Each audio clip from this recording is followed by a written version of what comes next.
আসসালামু আলাইকুম, সবাই কেমন আছেন? আশা করি সবাই ভালো আছেন। আল্লাহর রহমতে ভালো আছি। তবুও এই সিজনে জ্বর তো পিছু ছাড়ি না। ফ্যামিলির সবাই ছোট বড় সকলে খুব অসুস্থ হয়ে পড়ে আছে। আমিও অসুস্থ, আমিও ভালো নেই। তবুও আল্লাহর রহমতে বলবো যে আলহামদুলিল্লাহ, যেরকম রেখেছে সুস্থ রেখেছে আলহামদুলিল্লাহ। তো আপনাদের মাঝে নিয়ে এলাম লাউ দিয়ে গরুর মাংসের একটা রেসিপি। কয়েক টুকরা যদি গরুর মাংস থাকে তাহলে কিন্তু আমরা খুব সুন্দরভাবে এরকম লাউ রেসিপি করতে পারি। আর লাউটা কচি লাউ, অবশ্যই কচি লাউ নেওয়ার চেষ্টা করবেন, তাহলে খেতে খুবই সুন্দর ও লোভনীয় লাগে। তো বন্ধুরা, যারা ভিডিওটি দেখা শুরু করেছেন অবশ্যই একটা লাইক দিয়ে দেখা শুরু করবেন। আপনাদের একটা লাইকে আমার অনেক বড় পাওনা, আমার অনেক বড় পাওয়ার, খুব ভালো লাগার। তাই অবশ্যই আমার ভিডিওটি দেখার শুরুতে একটি লাইক দিয়ে দেখা শুরু করবেন। আর যদি ভিডিওটির ভুল ত্রুটি কোনো হয়ে থাকে অবশ্যই আমাকে কমেন্টে জানাবেন। আর রেসিপিটির কথাও যদি কোনো অংশ ভালো লেগে থাকে কমেন্টে জানাতে ভুলবেন না। তো আমি লাউগুলা কিন্তু খুব সুন্দরভাবে কেটে নিচ্ছি।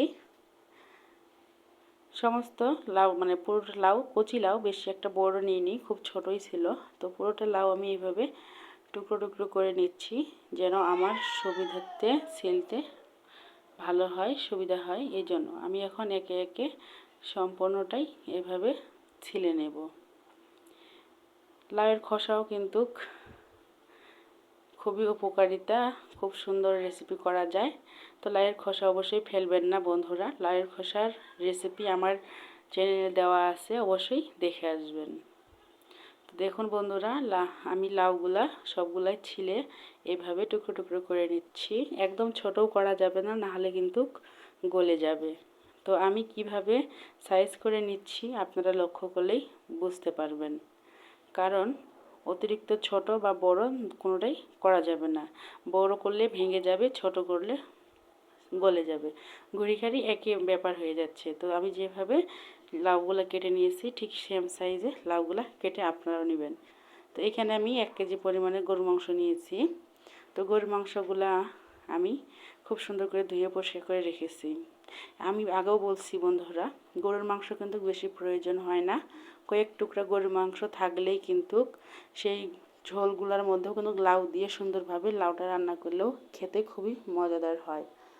তো আমি এখানে জিরা বাটা, রসুন বাটা, আদা বাটা, তারপরে এলাচ, কালো এলাচ সাদাটা, আর দারচিনি, তেজপাতা, মানে সমস্ত মশলা দিয়ে দিলাম। এখন দিয়ে দিব হলুদ গুঁড়ো ও মরিচের গুঁড়ো দিয়ে ভালোভাবে আমি মেখে নিব।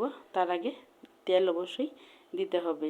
তো বন্ধুরা, আপনারা যে যেমন পরিমাণে ঝাল খেতে পছন্দ করেন ওই অনুযায়ী আপনারাও দিয়ে নেবেন। এখন দিয়ে দেবো একটু লবণ, স্বাদ মতো লবণ দিতে হবে। লবণ আগে বেশি দিবেন না, পরবর্তীতে লবণ কম হলেও দেওয়া যায়, কিন্তু বেশি হলে খেতে কিন্তু একদমই ভালো লাগবে না। তেল দিয়ে আমি কিন্তু খুব সুন্দরভাবে এখন গরুর যে গোস্তটা হাতে খুব সুন্দর করে আমি মেখে নিচ্ছি। তো গরুর গোস্তটা কিন্তু এখানে একটু মিশালো ছিল, মিশালো গোস্ত খেতে কিন্তু সত্যি ভালো লাগে। তো আমি পরিমাণ মতো পানি দিয়ে দিলাম। পানিটা দিয়ে এখন ঢাকিয়ে আমি কিছুক্ষণ রান্না করে নেব। বন্ধুরা, ভিডিওটি এক সাইড হয়ে গেছে, অবশ্যই আপনারা ক্ষমা দৃষ্টিতে দেখবেন। পুরো স্ক্রিনটা হয়নি, মানে এক সাইড হয়ে গেছে, এই জন্য সরি। জানি না ভিডিওটা কিভাবে এক সাইড হয়ে গেছে, আসলে আমি পুরোটা ভিডিওই আমি দেখিয়েছিলাম, কিন্তু জানি না কেন এরকম হয়ে গেছে, বুঝতে পারি না। তো আমি কিন্তু গরুর মাংসটা খুব সুন্দরভাবে ভালো করে কষিয়ে নিয়েছি। দেখুন সিদ্ধ কিন্তু হয়ে গেছে, দেখিয়ে দিচ্ছি একটা চামচের সাহায্যে কিন্তু বোঝা যাচ্ছে কতটা পরিমাণে সেদ্ধ হয়ে গেছে। তো আমি কিন্তু আবারও কিছুক্ষণ পর চলে এলাম। দেখুন ঝোলটা কিন্তু নেই, এখন কিন্তু তেল বের হয়ে গেছে। তো এই তেলটা দিয়ে আরও ভালো করে আমি কষিয়ে নিলাম। একদম কষানো হয়ে যাবে যখন, বুঝতে পারবেন যে একদম সম্পূর্ণ পরিমাণে তেল ছেড়ে দিবে, তখন কষানো হয়ে যাবে।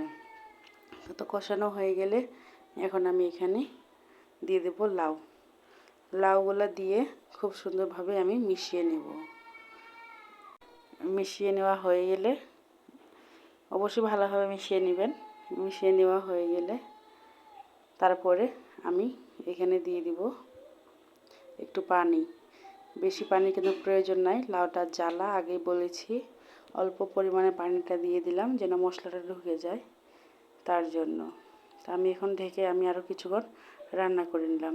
দেখুন বন্ধুরা, লাউয়ে কিন্তু এমনিতেও পানি উঠে, তাই লাউয়ে কিন্তু অনেকটাই পানি উঠে গেছে। তো আমি আবারও ভালো করে নেড়ে ছেড়ে নিয়ে ঢাকিয়ে নেব। ঢাকিয়ে 5 মিনিটের মতো রান্না করে নেব। দেখুন লাউটা কতটা সুন্দরভাবে সেদ্ধ হয়ে গেছে, মানে এতটা সুন্দর, মানে এত নরম, মানে এতটা ভালো লাউ আমি সত্যি বলতেছি এতদিনে মানে এখন পর্যন্ত খাইনি। কিন্তু এই লাউটার প্রতি আমার এতটা মজা হয়েছিল বা এত ভালো লেগেছে কেন আমি জানি না, খুবই ভালো লেগেছে।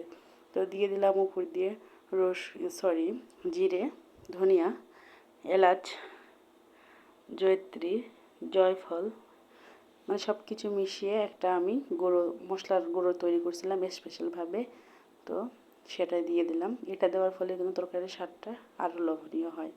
তো আমার কিন্তু রান্না হয়ে গেছে মাশাল্লাহ, খুবই সুন্দর লোভনীয়, খেতেও দারুণ হয়েছিল। দেখুন মানে এত মজার হয়েছিল আর কি বলবো।